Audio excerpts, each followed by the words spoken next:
So good to start, Diana. So Yes. Welcome everybody. We're thrilled to have you join us for one of our virtual event series, and this today really highlighting some thinking and work from our BCG Henderson Institute. I'm Matt Krentz, your host for today. I'm a senior partner and managing director out of our Chicago office, and I actually at this point lead our diversity, equity, and inclusion efforts at BCG globally. And we're joined also by Karen Lellouche, who's a BCG Fellow, a Henderson Fellow, and Massimo Russo, also, who I'll introduce a little bit, and they'll talk today about some of the fascinating research they're doing. A little context, the BCG Henderson Institute is our think tank, dedicated to exploring and developing sort of really new valuable insights, whether that be across technology, economics, science, and things that those have and impacts that they bring into the business world. And it's named after BCG's founder, Bruce Henderson. And since 1963, I think BCG was founded really on this idea that new ways to approach problems. How do you apply analytics? How do you think about businesses like you would other complex problems?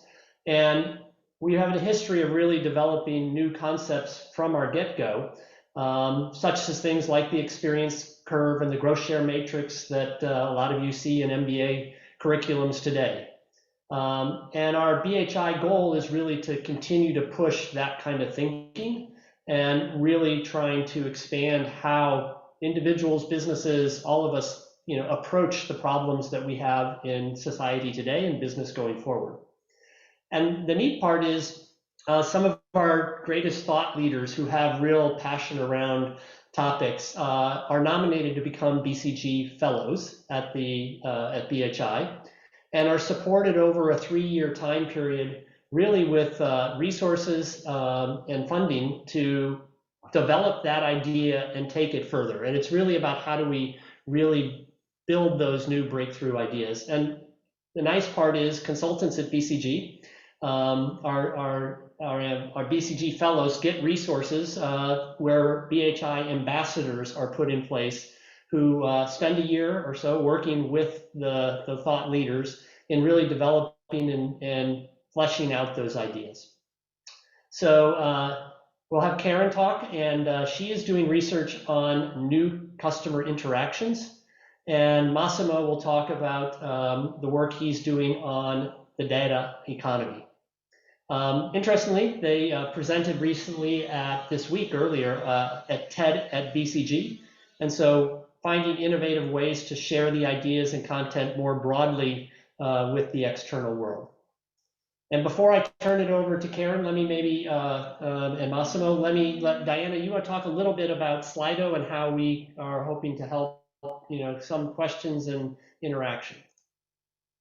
Yep, so if anyone would like to submit questions throughout the session, please use slido.com. You can scan the QR code on the screen, or you can go on slido.com on your phone or on your laptop and just input the code BHI7OCT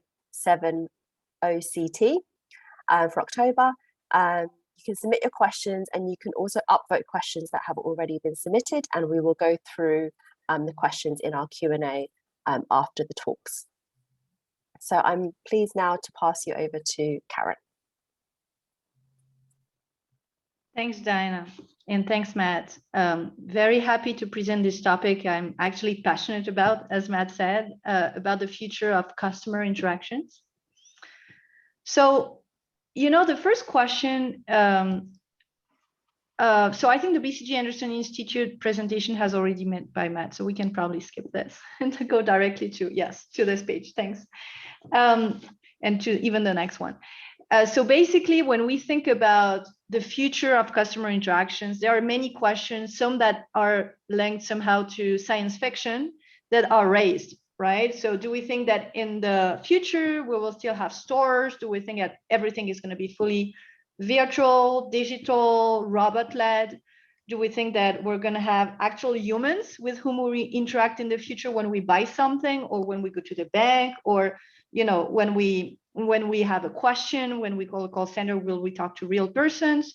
To what extent do we think that there will be a concentration of the interactions? Today when we see the role of the GAFAs, and to what extent they're able to concentrate a lot of the communications provided to the consumers across all sectors and across industries. There's this question about somehow the concentration of the interactions, and to what extent for companies who are not a tech company, to what extent they can still have direct interaction with their own customers.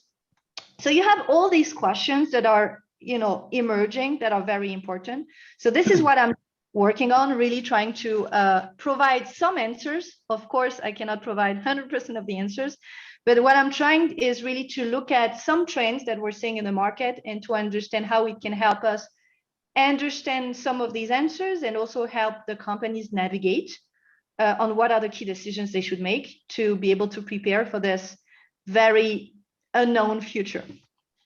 So if we look at the trends on the next page, there are three main topics we really look at when we want to understand what's going to happen in the future. The first one is the customer expectations.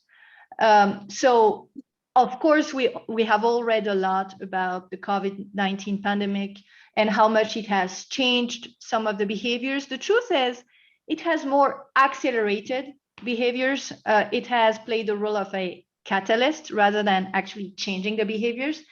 And some of these expectations, new customer expectations that we were seeing before, have actually grown a lot. So it's everything that is related to hyper-personalization. So I want to receive messages that are personalized to my own situation. I want to be able to do things in a very convenient way. I want to have great experiences. And this idea about experience of a product is actually something that we've seen growing a lot over past years. And as a customer, I want to be actively involved in the companies I care for. The brands I'm buying, I want to understand what they're doing. I want to feel comfortable with the choice that they're making. I want to be involved also in some of the decisions they're making. So those are the key customer expectations. Again, they're not new, but they are accelerated. The second big factor is the tech landscape. And I think what is interesting here is that some of the technologies that we heard about for the past 5, 10, even 20 years, augmented reality, virtual reality, voice recognition, and so on, they are finally getting mature.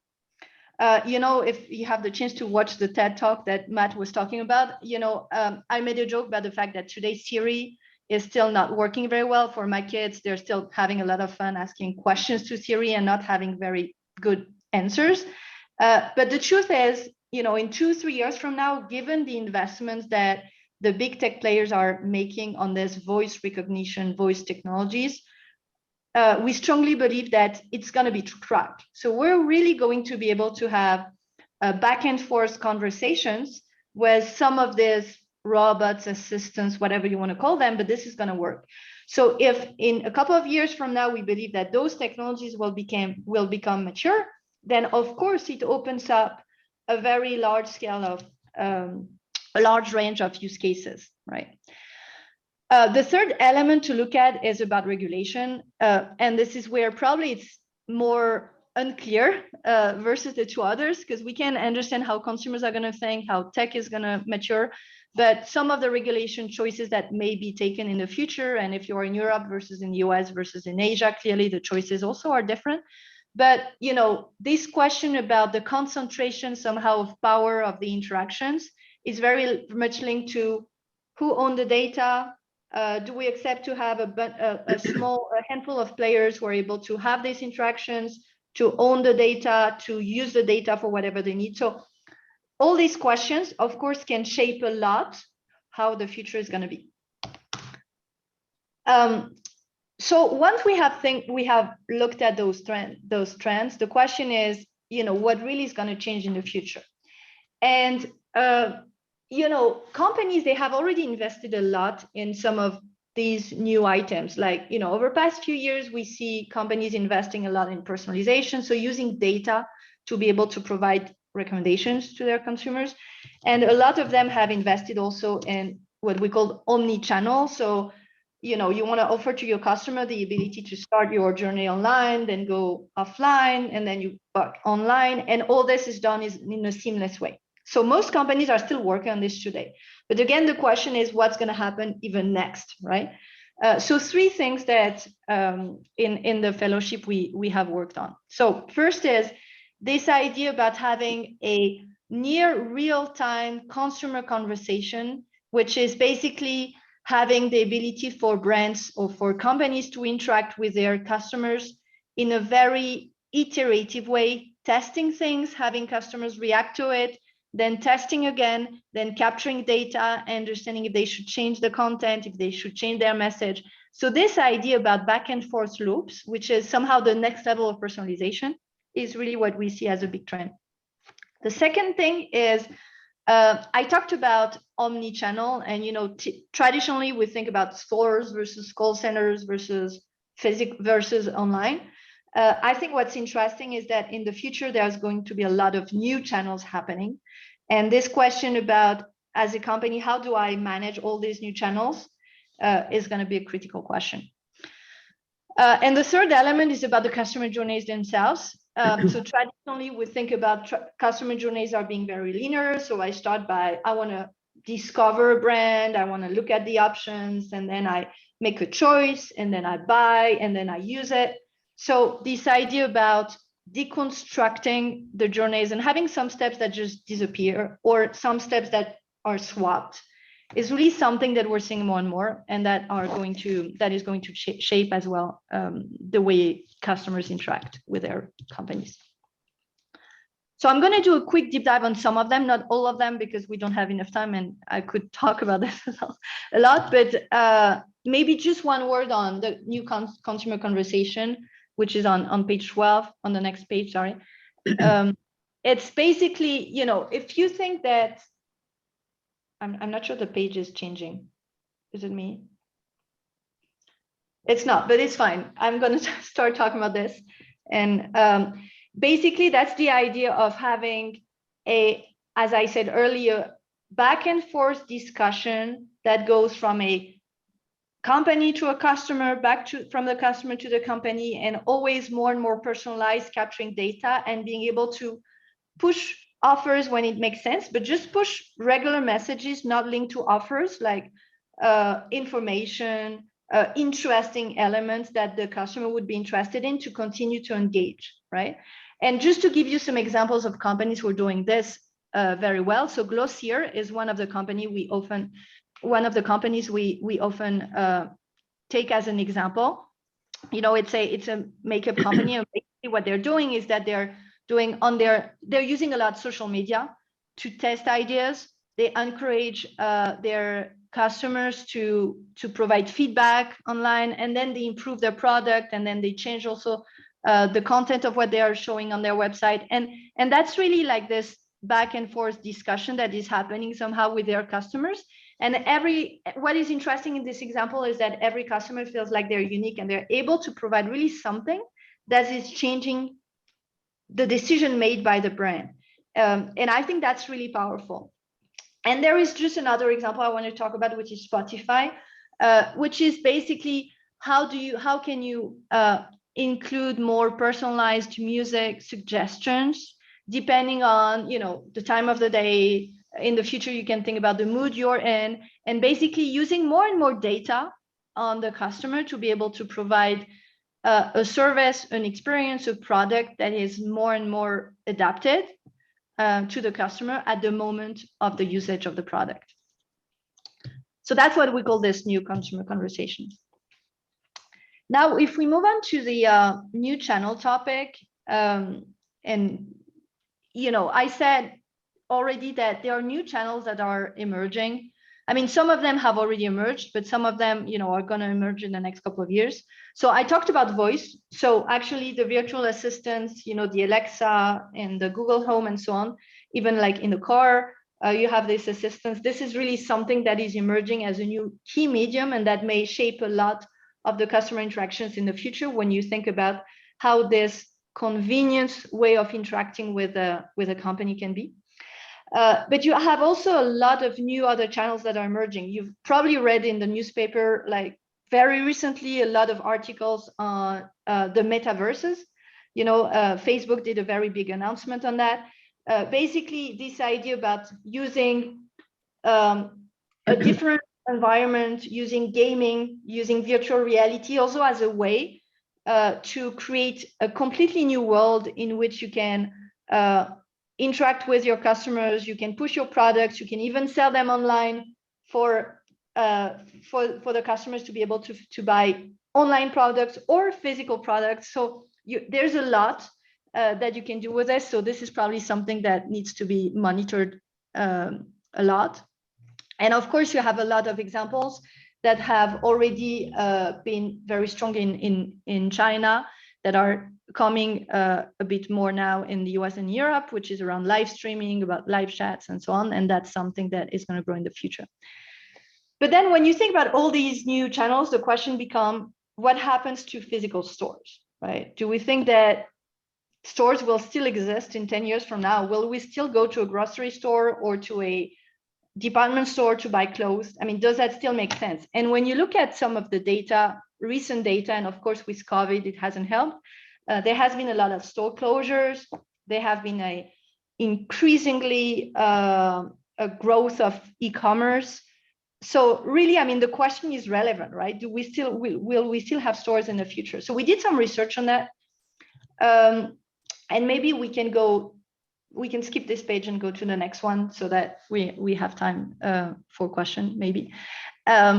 This is, you know, what we analyzed to understand if stores will still remain in the future was to understand what are the basic functions of physical retail and to what extent it's still relevant, or it will still be relevant in a couple of years from now versus it will not be relevant given the evolution of technology. So what you see on the left-hand side, which is the red things, this is where online has already showed a better experience than the physical stores. So that's true for navigation. So I don't know what browsing. So I don't know what I want to buy, and I want to look at a comprehensive set of products. Clearly, if you go to a store, this is more difficult than browsing online, where you can have all products available. Inventory, same thing, because of physical constraints, you cannot have every single SKU in every single store. So inventory is also something in which online has more power, more efficiency than the physical stores, and even payments, which makes it even easier and faster to pay online than in a store. So this is already done somehow. The question is for the four elements on the right-hand side, on which today retail still have an edge, and the question is to what extent it's still going to be the case in the future. So an edge on 4 things. One is ultra convenience, which means sometimes it's still faster to go to a store, which is, I mean, depends where you live, but which is on the corner of your street rather than still going to Amazon and having the 2-hour delivery. Sometimes it can be still faster, and it has some additional convenience because you can do it as you go, as you walk, as you're doing something else. The second thing is product touch and feel, which is I want to buy a car, so I want to hear the engine. I want to buy some clothes. I want to feel, touch the fabric. So I want to buy a perfume. I want to smell the smell of the perfume. So some of the elements that, for now, online hasn't been able to provide it, even though honestly, very recently, there has been some new technologies, but that are going to take years to be scaled up, but that allow to recreate smell in a virtual way, or to recreate with haptic technologies the touch experience. But honestly, in the next 5 to 10 years, I don't feel like this is going to happen large scale for a consumer type of product. The third thing is immersive exploration, and you probably have experienced this as consumers, which is I want to feel I'm part of a brand community. I want to feel an experience. I want to go to a store to understand the brand universe, to experience something. And of course, like Apple stores is one of the key examples that always people think about. And this is still some benefit that the physical retail is offering. And the fourth one is about personal and trusted advisory, which is basically the advisor role. And this, I mean, I think it's still between the green and the red, honestly, because that's more about when you want to have an advisor, like financial advisor, or when you have an advisory or on one of the big ticket item you want to buy, talking about cars again. Sometimes people want to talk to a real person because that helps them a lot to make their decision. So in that case, retail still has some benefit, even though this benefit is decreasing. And you could argue that you can talk to a real person without having this real person in front of you in a physical store. So this is an example of the research I'm doing on this topic. For the sake of time, because I guess we're already at the end. I'm just gonna say a quick word on the deconstructed customer journeys. And yeah, we can look at this page. Traditional companies are already launching pilots. So what we've done is looking at across the customer journey, what are the ways to augment the experience through technologies. And some of these augmented experiences are done in stores. Some of them are done out of stores. One famous example is IKEA, which basically, so it's a furniture company, and basically your home, you want to buy a new sofa, and you can download an app that's going to provide with augmented reality the ability to see how the sofa would fit within your own room, and you can play with it, play with the color, and so on. So that's the kind of tool that we think are going to grow in the future, because that's really the combination of your how do you use a product plus very convenient apps or technologies that are going to make your purchase easier. So maybe just as a conclusion, and I think we can skip this, just as a conclusion, I mean, there are a lot of other topics that I'm working on. I'm very happy to share. You can look online. So the retail topic I just mentioned, the new consumer conversation, the smart assistants I mentioned, and the gaming and metaverse is something I'm working on. So hopefully in a few months from now, you'll be able to read something about this as well. Karen, thank you very much. And I'm going to go ahead and let Massimo cover some of his, and then we'll take, I see there's a set of questions coming in on Slido, and if you want to upvote those that you would really like to have answered, we'll try to save 15 minutes so at the end to come back to Karen and Massimo and answer those questions. So Massimo, over to you. Great, thanks, Matt. By the way, it's fantastic to see 85 participants in the webinar, so it's great to see the interest. And Karen, I don't know if you knew this, but I worked on a haptic interface at the MIT Media Lab many years ago. And you're right, it's still far from prime time, but we'll see. Yeah.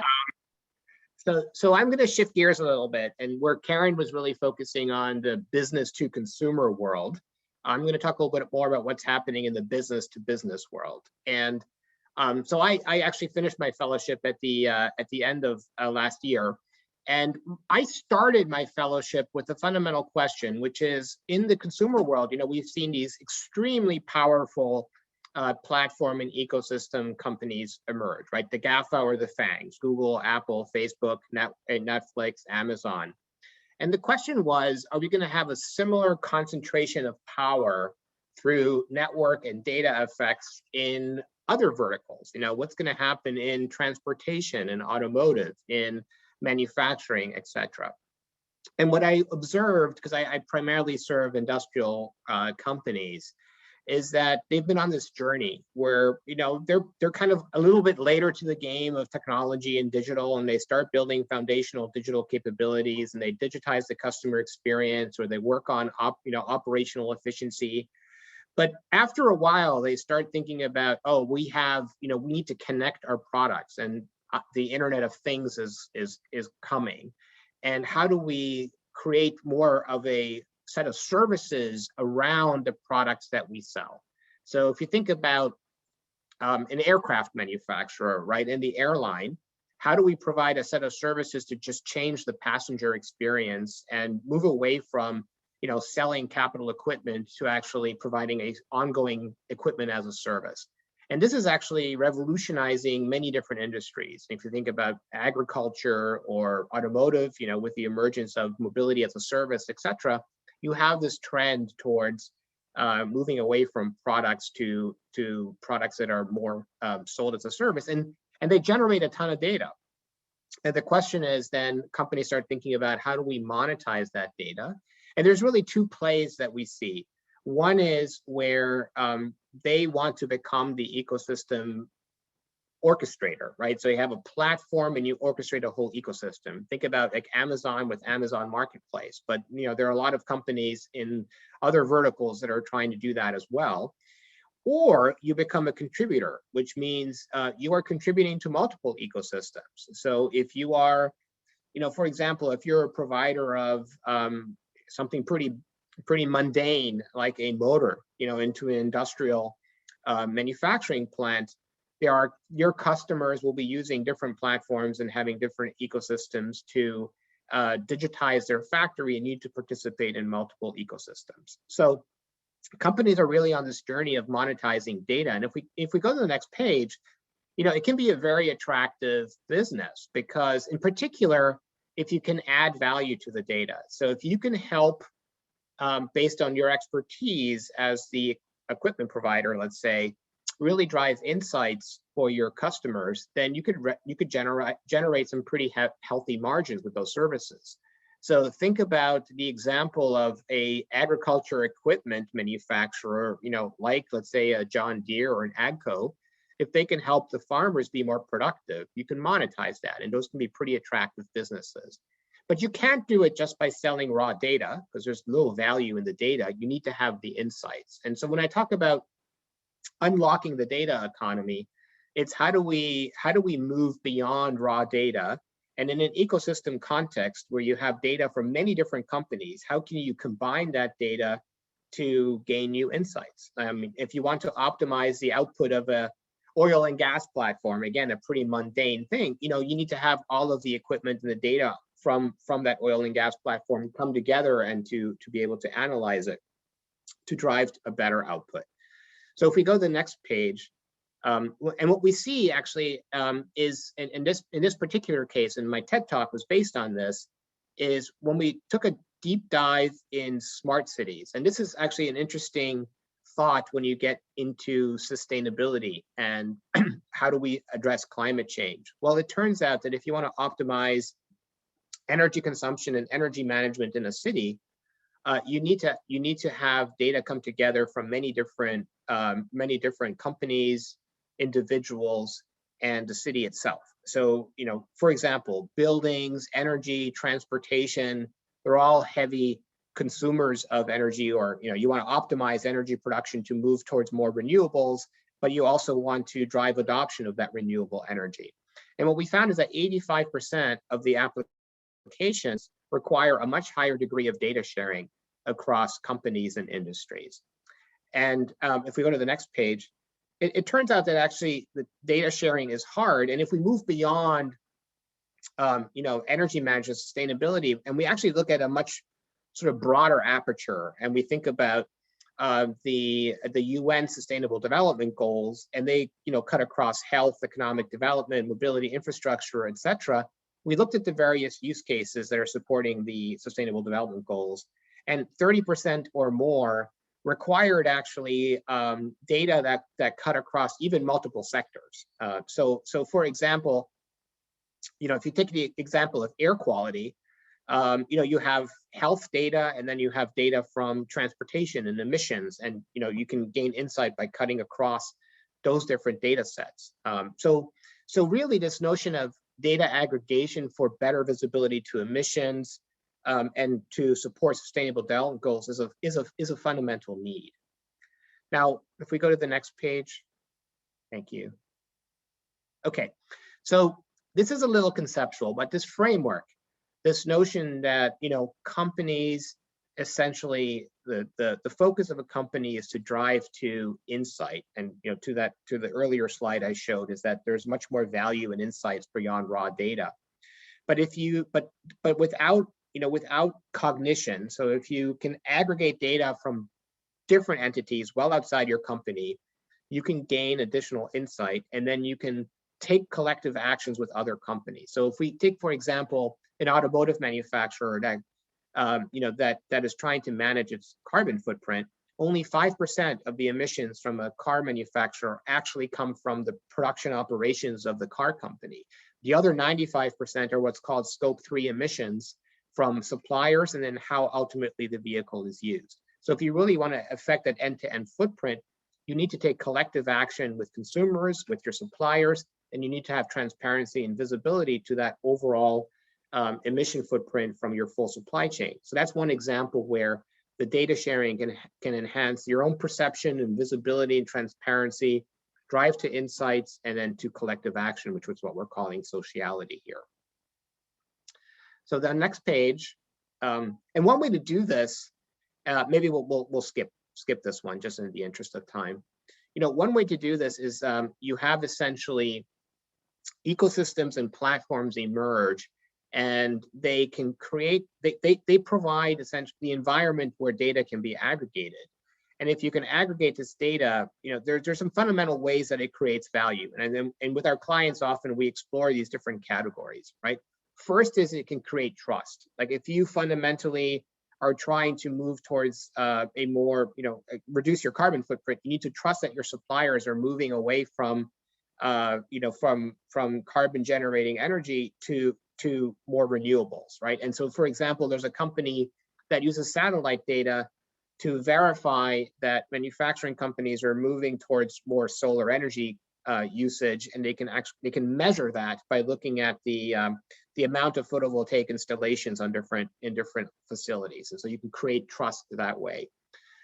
You can drive coordination across the end-to-end, across your value chain, as we've talked about. You can also just raise awareness, right? Let's take water scarcity, for example. Really shining a light and providing the data on water scarcity in different geographies allows you to create visibility, and so data allows you to do that, etc. So there's these general categories of data sharing that can value mechanisms that are unlocked through data sharing. Now, on the next page, what we also see looking across different industries is that, and this is based on some work that also some of my other colleagues in the Henderson Institute have done, this notion that everybody wants to be an ecosystem orchestrator, right? And everybody wants to build a platform and get all of this data and then, essentially derive the benefits from it the way that, Amazon and Facebook and others have done. And the reality is it's actually very hard to build a sustainable ecosystem. And we looked at 60 different ecosystems that were started, and it turns out only 15% of them survive in the long term and thrive. And it requires, a lot of investment. Obviously, you need to get participation. You need to start building network effects. You need to start aggregating data, and you need to keep innovating so that there's continued value in the ecosystem. So the observation is not everybody can be an ecosystem orchestrator. And in fact, there could be very valuable business models just based on being a contributor. And we actually have, and we won't go into it today, but if you look at the BCG Henderson Institute, there's quite a rich set of materials on ecosystem competition that touches on some of these topics. So coming back to the data point, what's interesting from a BCG perspective, and I'll just use an example, is we work with our clients in thinking through what are the value mechanisms and the new business models that can be enabled through data and this trend towards a more connected world. How do we help companies on their sustainability journey and achieving their sustainability goals through analytics and data? And our Gamma data science team spends a lot of time there. And if we just go to the next page, there's a very rich set of interesting questions from a business model perspective and a strategy perspective that can be addressed through through this data opportunity. But we also found, and coming back to this, many ecosystems fail. There are some underlying challenges to data sharing. One example is, well, companies don't want to share data because they don't want to give up competitive advantage.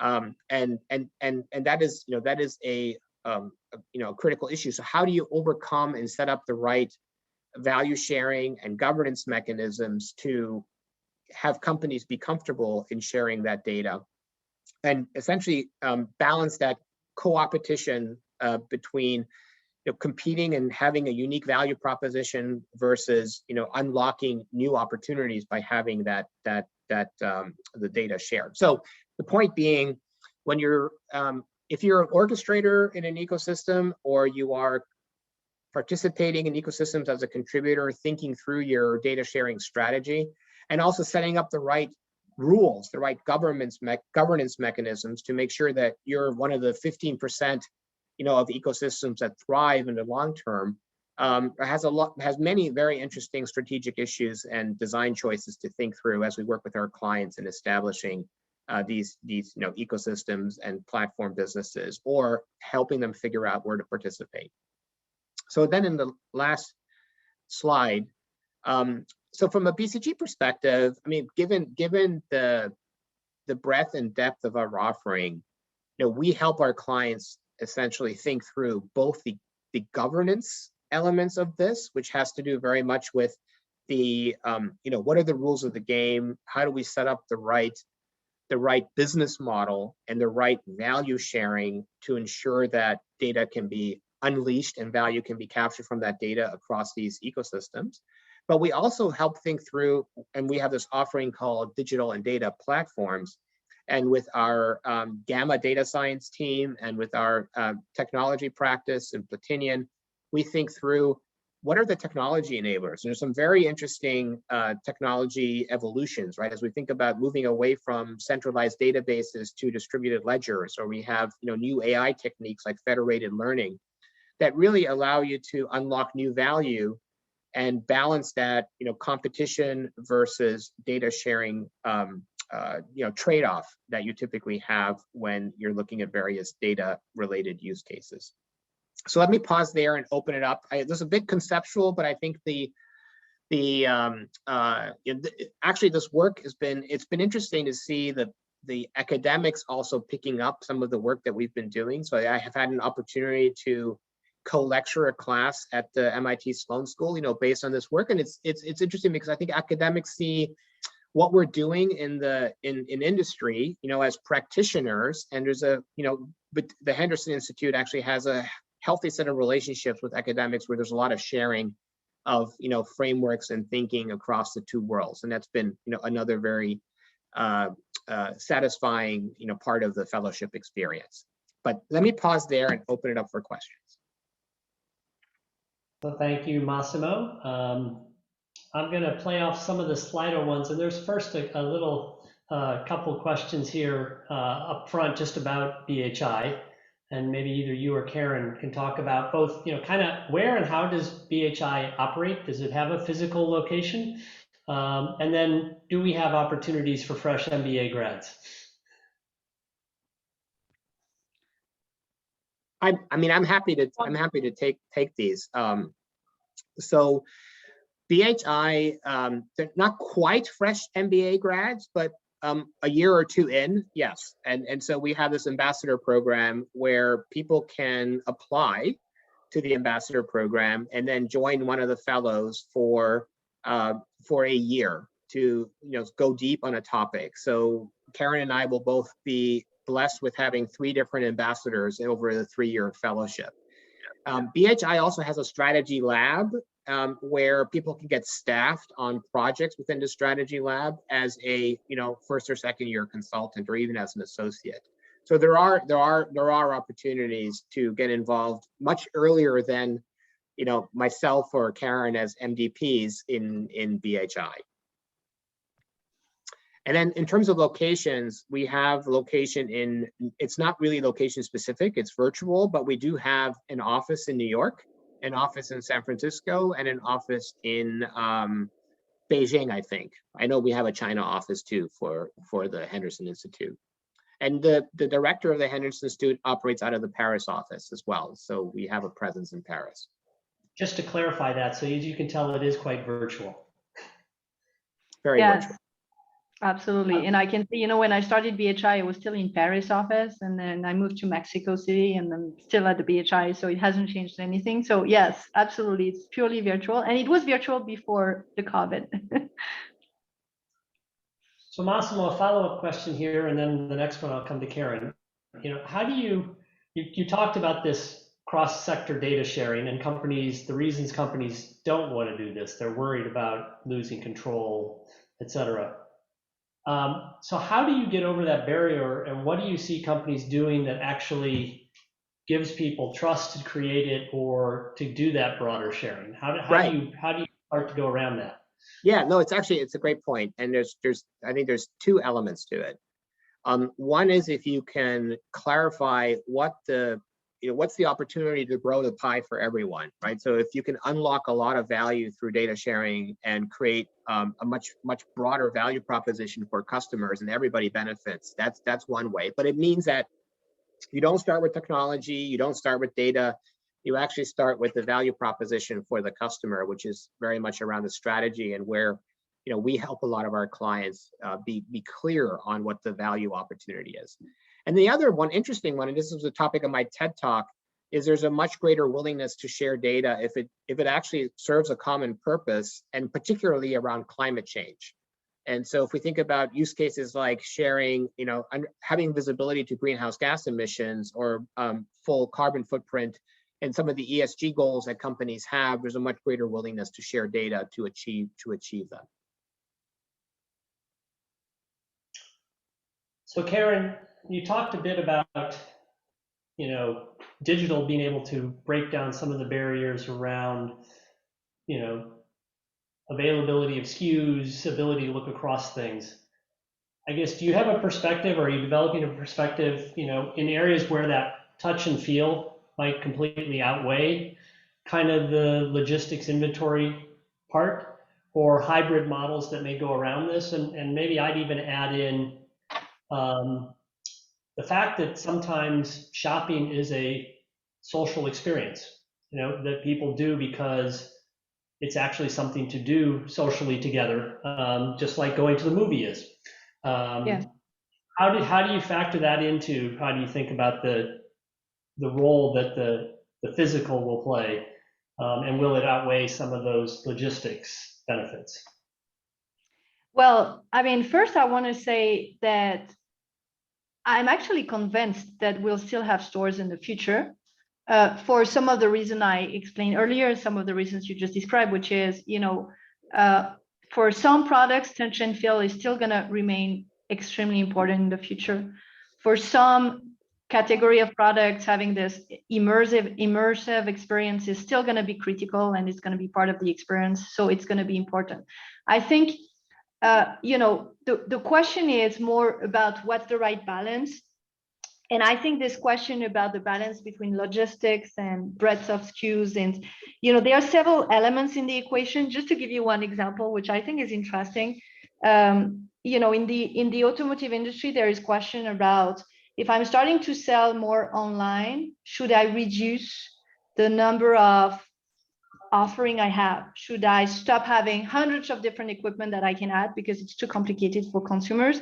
And I should go back not to the 4T, of course, but something a bit simpler that people would be able to buy by themselves online, because otherwise, without advice, they won't be able to understand how to add a glass roof or to add the right color they want and so on. So there is this question about what's the range that makes sense depending on the distribution model you have. And it's a bit chicken and eggs, right? Because depending on the range you have, your distribution model may make sense or not, but the other way around, depending on the distribution model you want to have in the future, you may want to change the range you're offering.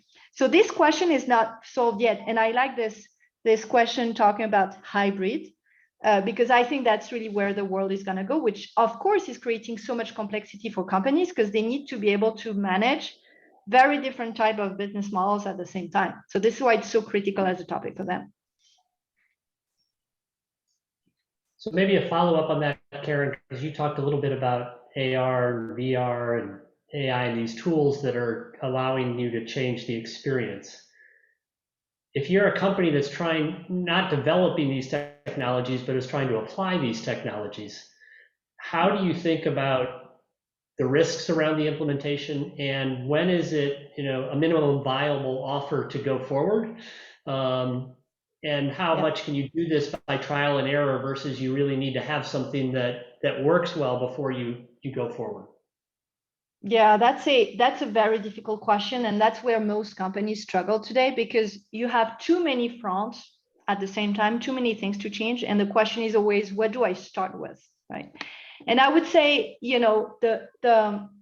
today, the data element is still the first thing I would tell all companies to start with, which is understanding what they can do with the data they have already today, and what type of data they can more and more capture to be able to improve their knowledge of their customer, to be able to progressively provide a more personalized experience.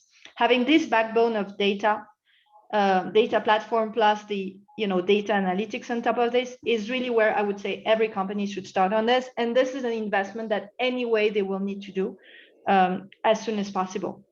Now, on some of the other elements which are more linked to the experience itself, so some of the AR, VR technologies, I think that's more trial and errors. You can test things, see if it's working, but I would say it will become critical in a couple of years from now. I think for now, if companies are just testing, they're going to learn and they're going to know what will work in the future.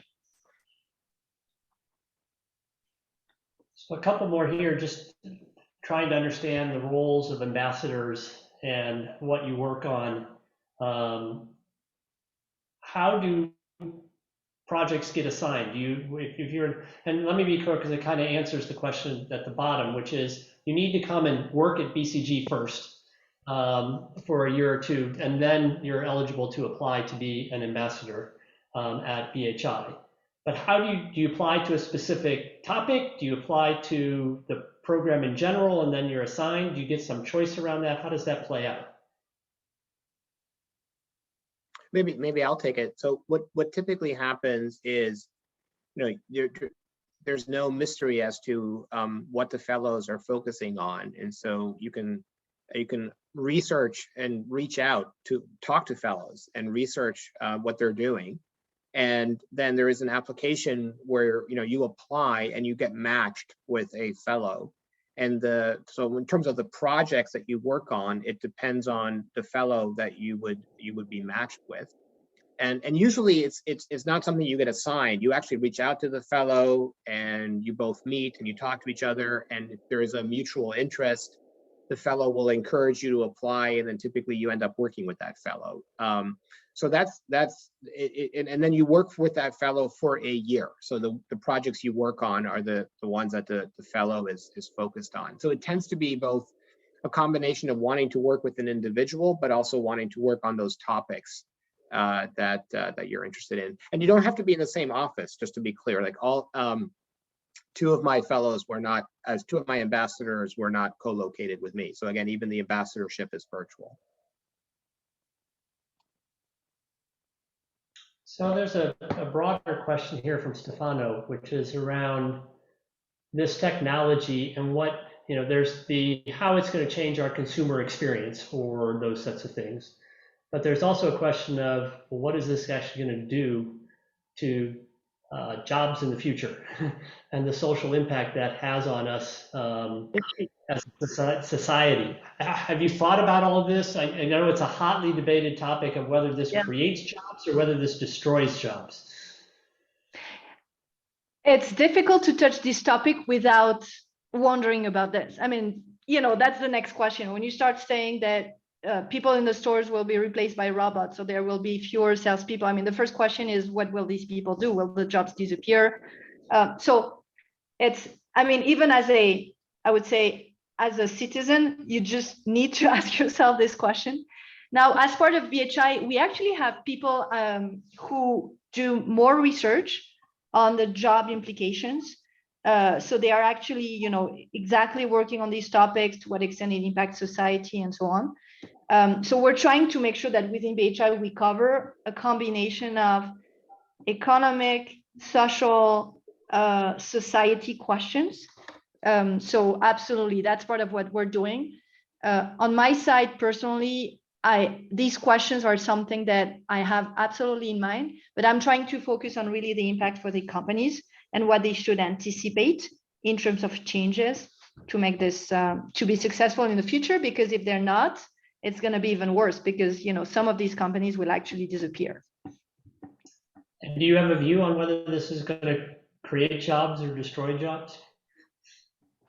So I'm a bit pessimistic about this. Honestly, I've read a lot of books saying that, when you look at the previous industrial revolutions, it has always been the opportunity to create new jobs and so on. But there are a lot of evidence that today's is a bit different versus what was experienced 100 years ago or 200 years ago. And so I feel like there is a new model to be built. That's my personal opinion.